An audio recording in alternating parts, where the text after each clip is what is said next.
ভাই আমি যে এত ভালো রান্না করতে পারি বিদেশ না আসলে কখনো বুঝতাম না। আচ্ছা যাই হোক, নিজের সুনাম নিজে করতে নাই।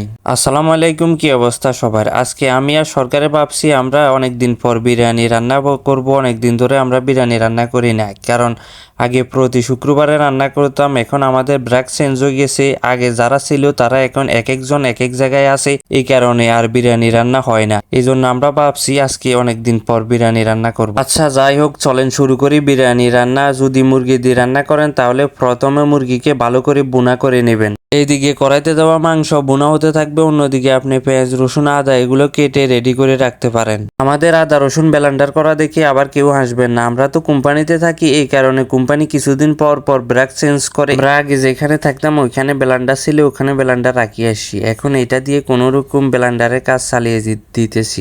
একটা কথা আছে না, নাই মামার থেকেও কানা মামা মালাই। এখন কাজ হয়েছে, চুলে ফাতিল বসাই দিবেন। ফাতিল বসাই দেওয়ার পর একটু তেল ঢেলে দিবেন। তেল ঢালার পর আপনার তেলগুলো একটু গরম হবে। গরম হওয়ার পর যত আদা রসুন যত কিছু আছে সবগুলো ঢেলে দিবেন। ঢেলে দেওয়ার পর কিছুক্ষণ নাড়াচাড়া করতে থাকবেন। এরকম নাড়াচাড়া 5 মিনিটের মতো করবেন। নাড়াচাড়া কিন্তু না হলে কিন্তু লেগে যেতে পারে। এরপরের কাজ হয়েছে আপনার যত মশলা আছে সবগুলো ঢেলে দিবেন। যা চোখের সামনে আছে সবগুলো ঢেলে দিবেন। কোনো মাপামাপি লাগবে না, কোনো নিয়ম কারণ লাগবে না, আপনার আন্দাজ মতো ঢেলে দিবেন। অনেকে বলবে মশলাপাতি দিতে নিয়ম কারণ মেনে দিতে হয়, কারণ যতটুকু মাংস ততটুকু অনুযায়ী আপনাকে মশলাপাতি দিতে হবে। ভাই আমার কথা হয়েছে কি, মনে যা চাই তা ঢেলে দিবেন। মনের নিয়ম কারণ হয়েছে আসল নিয়ম কারণ। মশলাপাতি সম্পূর্ণ দেওয়া হলে এরপর কাজ হয়েছে কিছুক্ষণ নাড়াচাড়া করবেন। নাড়াচাড়া করার পর আপনি যে মাংসগুলো বুনা করে রাখছেন ওগুলো ঢেলে দিবেন। ঢেলে দেওয়ার পর মাংসগুলোকে কিছুক্ষণ নাড়াচাড়া করে যতটুকু প্রয়োজন ততটুকু পানি দিয়ে এরপর আপনি 15 মিনিটের মতো মাংস এগুলোকে রান্না করতে হবে। রান্না করা শেষে আমার ভিডিওর প্রথমে দেখছেন আপনারা আমি চাউল নিতেছি, সেই চাউলগুলোকে আমি নিয়ে ভালো করে ধুয়ে কিছুক্ষণ পানি দিয়ে ভিজায় রাখছিলাম। ভিজায় রাখার কারণ হয়েছে আমি অন্য একজন ভাইকে দেখছি এরকম ভিজায় রাখছে,